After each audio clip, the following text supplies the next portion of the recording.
Słowenia to niewielki kraj w Europie Południowej o powierzchni prawie identycznej jak ta województwa podlaskiego. Ma wszystko, czego dusza zapragnie. Wysokie Alpy Julijskie, piękne górskie jeziora, krystalicznie czyste rzeki, wąwozy, jaskinie i wspaniałe zabytki, a na dodatek leży nad ciepłym Morzem Adriatyckim. Jednak podczas gdy tysiące turystów wybierają za cel wakacyjnego wyjazdu jej sąsiadów, Włochy czy Chorwację, to mało kto decyduje się spędzić ten czas w Słowenii. My postanowiliśmy przekonać się sami, co tak naprawdę ma do zaoferowania ten kraj. I było warto. Zapraszamy do naszej podróży po Słowenii.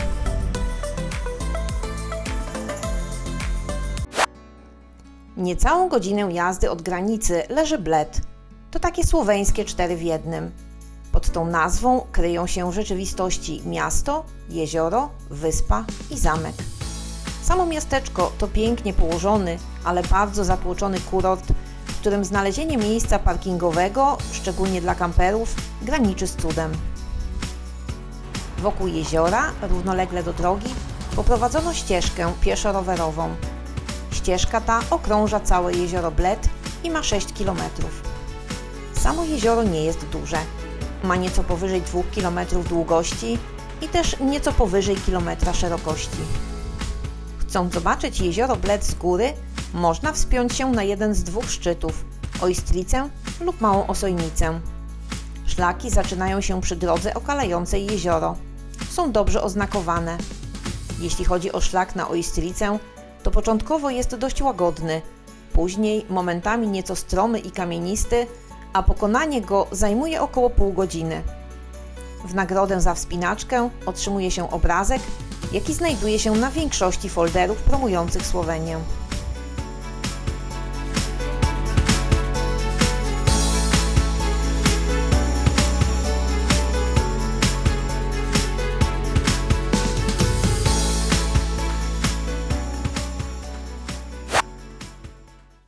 Jezioro Bled jest najcieplejsze w tej części Alp, gdyż uchodzą do niego termalne źródła. Z Bledu pochodzi cukiernicza specjalność Słowenii, ciastko kremówka o nazwie Kremšnita. Blejski Otok to jedyna naturalna wyspa Słowenii.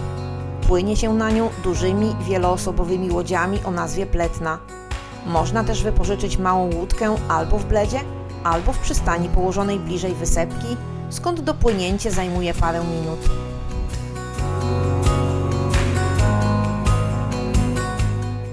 Blejski Otok jest mikroskopijny. Na szczycie stoi malutki kościółek, który zastąpił stojącą tu wcześniej pogańską świątynię. Przy kościele znajduje się dzwonnica. Według przesądów jej dzwon ma moc spełniania życzeń osoby, która w niego uderza. Wstęp do obu jest płatny. Atrakcją są też słynne wielkie schody. Jest ich 99. Ponoć przeniesienie po nich panny młodej po ślubie przynosi szczęście.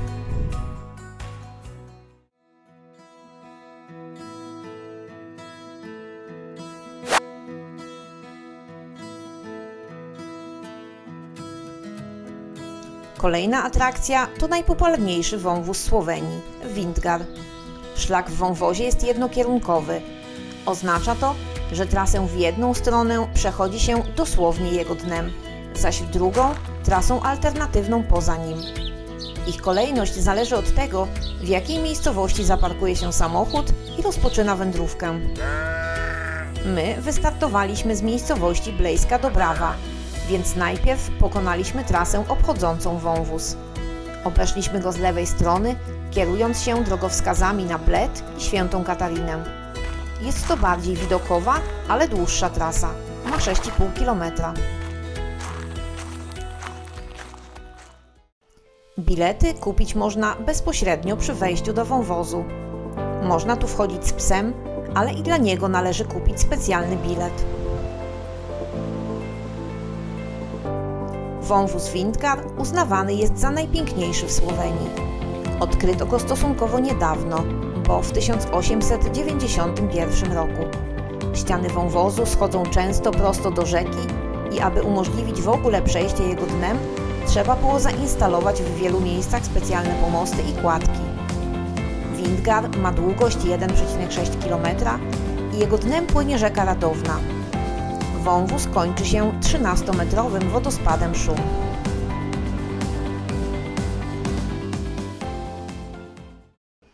Kolejna perełka na turystycznej mapie Słowenii to Dolina Vrata i znajdujący się w niej wodospad Peričnik. Dolina rozpoczyna się za miejscowością Mojstrana i ciągnie aż do ściany Triglavu. Poprowadzono tam asfaltową drogę, przejezdną tylko dla osobówek. Podróżujący kamperami pokonują ją pieszo. Do przejścia są prawie 4 km. Droga do wodospadu prowadzi częściowo asfaltem, częściowo przez las. Idzie się wzdłuż koryta rzeki.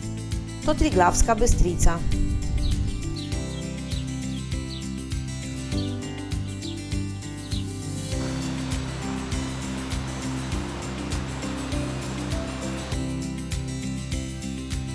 Z parkingu dla osobówek prowadzi krótki, kilkuminutowy szlak do samego wodospadu Peričnik. To jedna z największych atrakcji kraju. Składa się z 2 kaskad, dolnej i górnej. Większość turystów udaje się tylko do dolnego wodospadu, który ma 52 metry wysokości i jest łatwo dostępny. Jest naprawdę niesamowity, gdyż da się go obejść dookoła, korzystając z wąskiej ścieżki pod klifem. Niewiele jest takich wodospadów w Europie, więc warto tu przyjechać.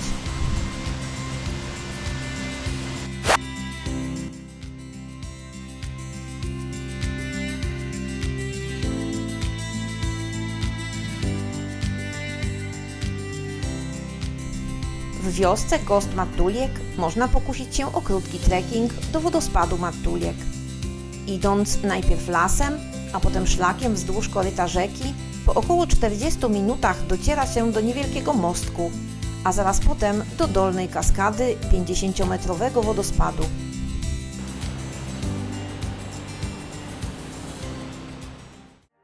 Rezerwat Zelenci jest niewielki i obejmuje tereny bagienne. Jego największą atrakcją jest malutkie oczko wodne o przepięknym zielono-turkusowym odcieniu z poprowadzoną obok drewnianą kładką i wieżą widokową. To jedna z nielicznych bezpłatnych atrakcji w Słowenii.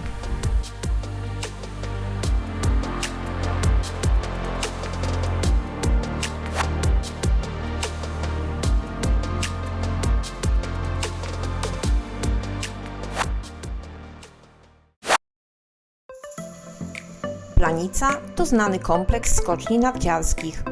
Jego nazwa wzięła się od nazwy doliny, w której leży. Każdego roku odbywają się tu zawody Pucharu Świata, w których wielokrotnie stawali na podium, a także wygrywali Polacy. To przede wszystkim Małysz, Stoch, Żyła, Zniszczoł, a wcześniej również Piotr Fijas. Skoczni jest 7, a największa jest skocznią Mamucią.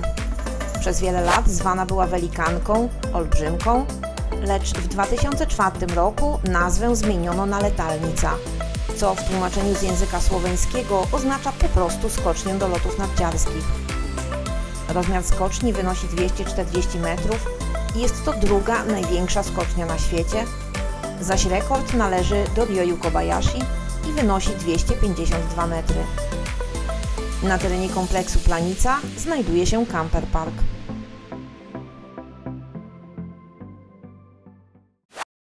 Jezioro Jasna leży na obrzeżach Krańskiej Gory i jest jedną z największych atrakcji okolicy i Słowenii. To właściwie 2 połączone ze sobą jeziora. Nie są one dziełem natury, a wytworem człowieka. Jedno z nich było kiedyś odkrytym basenem, drugie zaś to pozostałość po kopalni żwiru. Jezioro położone jest między wysokimi szczytami Alp Julijskich. Woda w nim jest krystalicznie czysta, a strzeże go stojący na brzegu pomnik legendarnego Zlatoroga.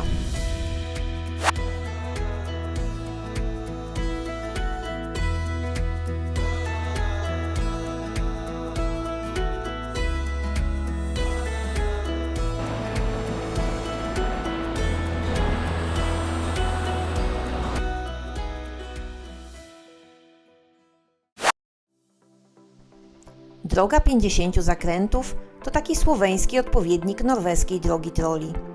Ma ona też inną nazwę – Ruska Cesta, czyli Ruska Droga.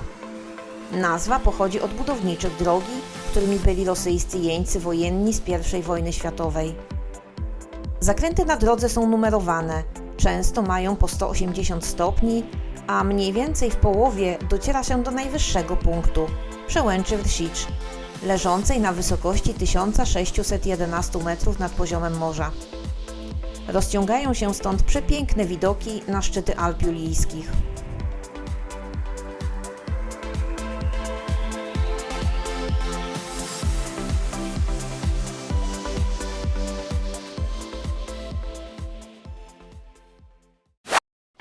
Mniej więcej tu, gdzie kończy się droga 50 zakrętów, zaczyna się Dolina Soczy.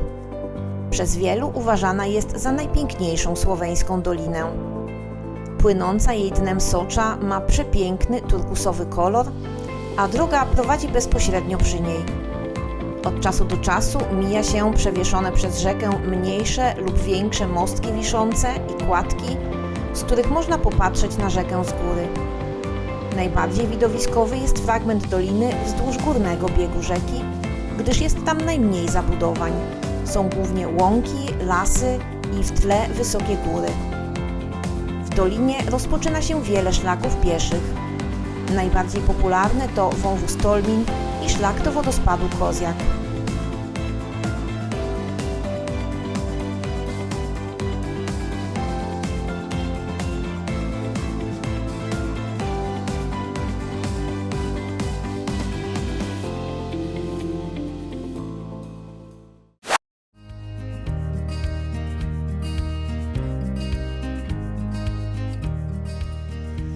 Jadąc Doliną Soczy, można zatrzymać się za wsią Powec i udać na 15-minutowy trekking do najwyższego wodospadu Słowenii – wodospadu Boka.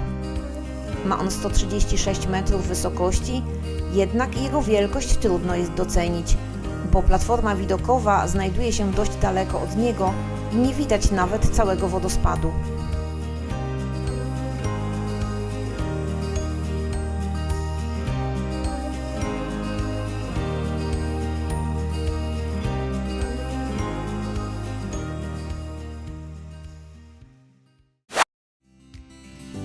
Największym i najgłębszym naturalnym jeziorem Słowenii jest jezioro Bohinj. Ma około 4 km długości i około kilometra szerokości. Trasa dookoła jeziora liczy 11 km. Również to jezioro otoczone jest ze wszystkich stron szczytami Alp Julijskich, a jego duża część leży w obrębie Triglavskiego Parku Narodowego, jedynego w Słowenii. W miejscowości Lipczew Las, największej nad jeziorem, stoi kolejny pomnik Zlatoroga. Z kolei w centrum miasteczka jest mostek, a przy nim stary kościółek, jeszcze jeden znany spot fotograficzny kraju.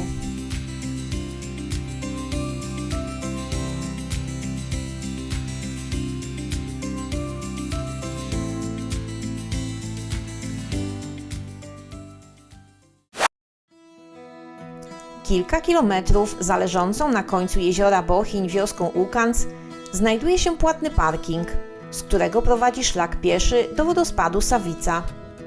W sezonie droga do parkingu jest zamknięta dla kamperów. Ich posiadacze muszą pokonywać kilka kilometrów pieszo ze wsi Łukanc.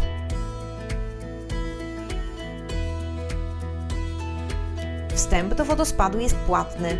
Droga wiedzie przez las. Trasa zajmuje około 30 minut. Wodospad ma 78 metrów wysokości i można go podziwiać w pełnej krasie. Platforma widokowa znajduje się naprawdę blisko.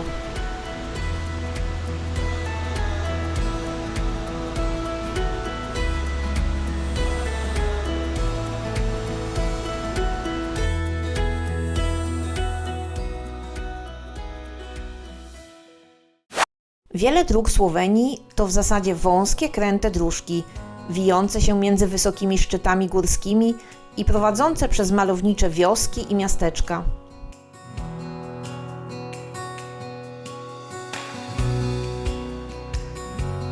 Jedna z nich prowadzi do włoskiej granicy, gdzie znajduje się kamienny most kolejowy Solkan, zbudowany w 1906 roku, zniszczony w czasie I wojny światowej i odbudowany w 1927.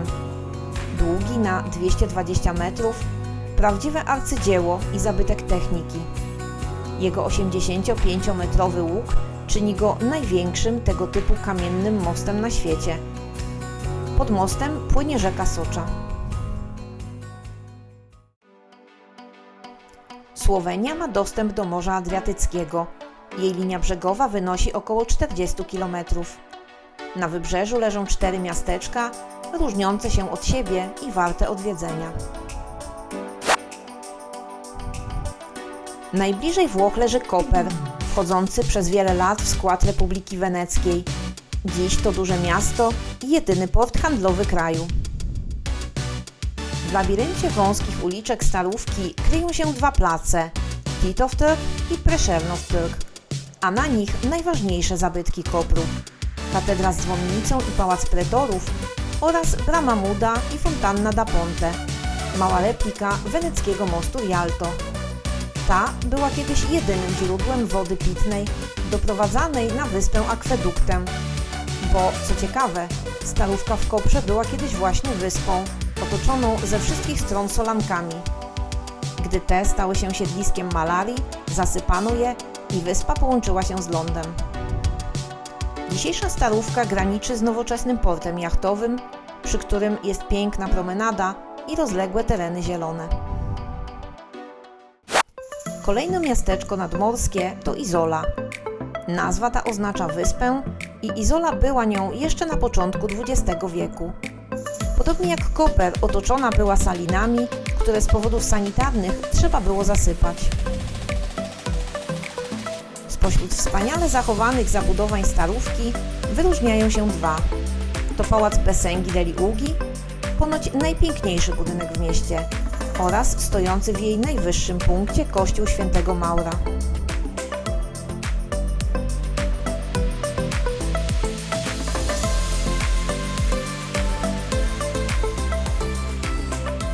Z 4 nadmorskich miasteczek Słowenii Izola słynie jednak przede wszystkim jako to z największą liczbą plaż.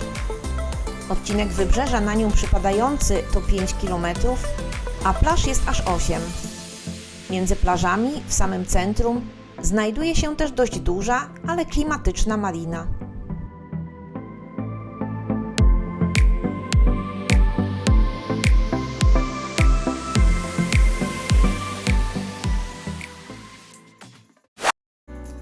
Portoroż to niewielkie miasteczko, a jednocześnie największy i najbardziej ekskluzywny kurort nadmorski Słowenii. Jest położony najbliżej Chorwacji. Woda i błoto morskie mają tu lecznicze właściwości i były już od XIII wieku wykorzystywane do leczenia różnych przypadłości. Dziś Portoroż to przede wszystkim główna promenada, z jednej strony otoczona drogimi hotelami z rozbudowywaną coraz bardziej ofertą spa, z kasynami, sklepami, restauracjami, zaś z drugiej strony sąsiadująca z plażami.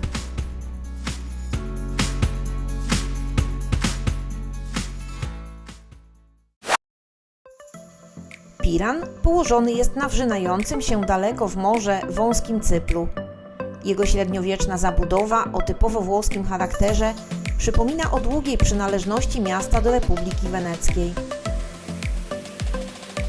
Główny plac miasta, plac Tarquiniego, jest właściwie sztucznym tworem. Kiedyś znajdował się tu stary port, który w XIX wieku zdecydowano się zasypać. Owalny zarys na środku placu, na posadzce, to pozostałość po znajdującej się tu kiedyś zwrotnicy kolejowej. Popularnym miejscem wśród turystów jest też katedra świętego Jerzego ze stojącą obok 46-metrową dzwonnicą. Można z niej zobaczyć 3 kraje – Chorwację, Słowenię i Włochy. Wstęp na nią jest płatny.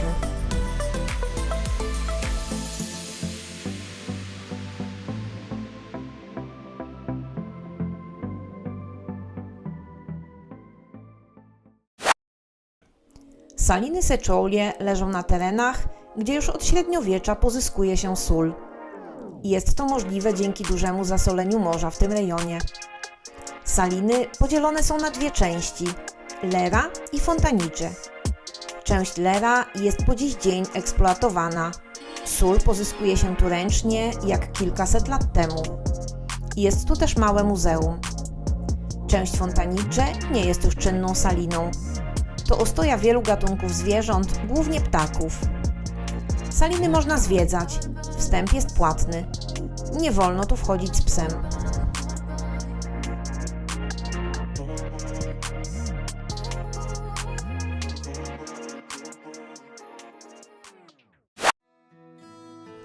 Zamek Predjama jest największym zamkiem jaskiniowym na świecie. Wpisany został do Księgi Rekordów Guinnessa. Znajduje się też na liście 10 najbardziej fascynujących zamków na świecie. Wbudowano go w 123-metrowy klif skalny ponad 800 lat temu. Tył zamku stanowi rozległy, wielokilometrowy system korytarzy skalnych. Wstęp do zamku jest płatny. Pod zamkiem znajduje się 4-piętrowa jaskinia, druga co do wielkości w Słowenii. W lecie można ją zwiedzać, w zimie jest domem dla nietoperzy.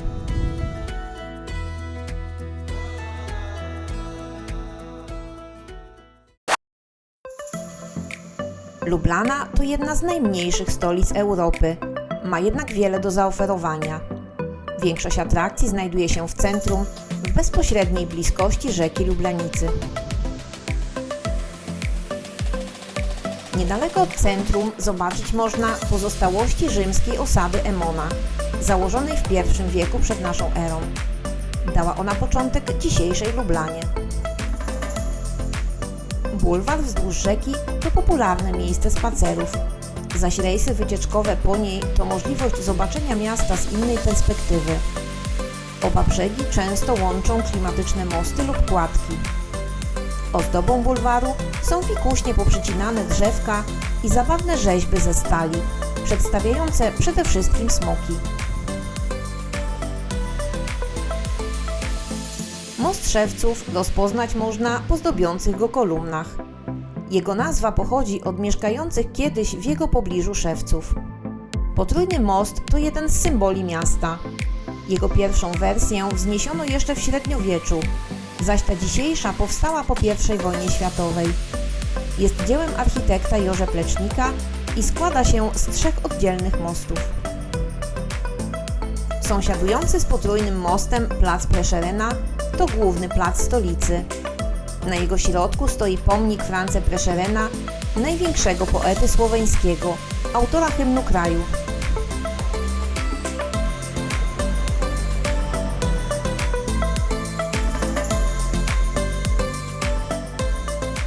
Neboticznik, w tłumaczeniu z języka słoweńskiego po prostu wieżowiec, to kultowy drapacz chmur stolicy. Zbudowany w 1933 roku, ze swoimi ponad 70 metrami wysokości i 13 kondygnacjami, był wówczas jednym z najwyższych budynków w Europie. Most Rzeźnika zbudowano całkiem niedawno, bo w 2010 roku. Cieszy oko przede wszystkim tysiącami obwieszających go kłódek. Smoczy Most to kolejny symbol Lublany. Nie może być inaczej, przecież smok znajduje się nawet w herbie miasta. Most przyozdobiony jest figurami 20 smoków, 4 dużymi i 16 małymi.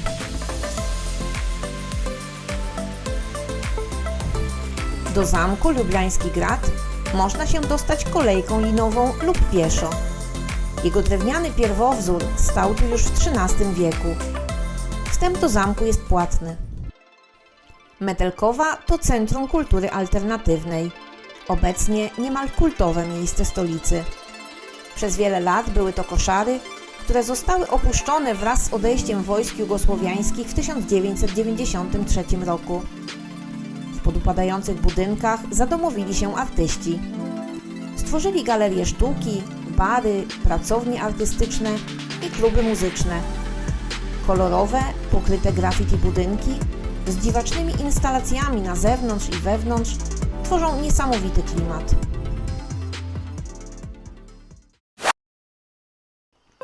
Velika Planina to rozległy płaskowyż w Alpach Kamnickich. Można się tam dostać na 2 sposoby. Najszybciej jest wjechać kolejką linową z miejscowości Kamniszka Bystrica. Można też w pobliże planiny wjechać samochodem i ruszyć na dłuższy trekking. Żeby dojść do jej głównej części, potrzeba około 1,5 godziny. Na Wielkiej Planinie zobaczyć można najstarszą i największą zwartą zabudowę pasterską Słowenii. Są to charakterystyczne drewniane chatki o dachach sięgających prawie do ziemi. Wokół nich i na otaczających je pastwiskach w okresie od czerwca do września swobodnie pasą się krowy. Stoi tam też drewniany kościółek, kościół Matki Boskiej Śnieżnej. W sezonie można tu kupić od pasterzy sery czy mleko, zjeść miejscowe dania, zobaczyć malutkie muzeum, a nawet przenocować.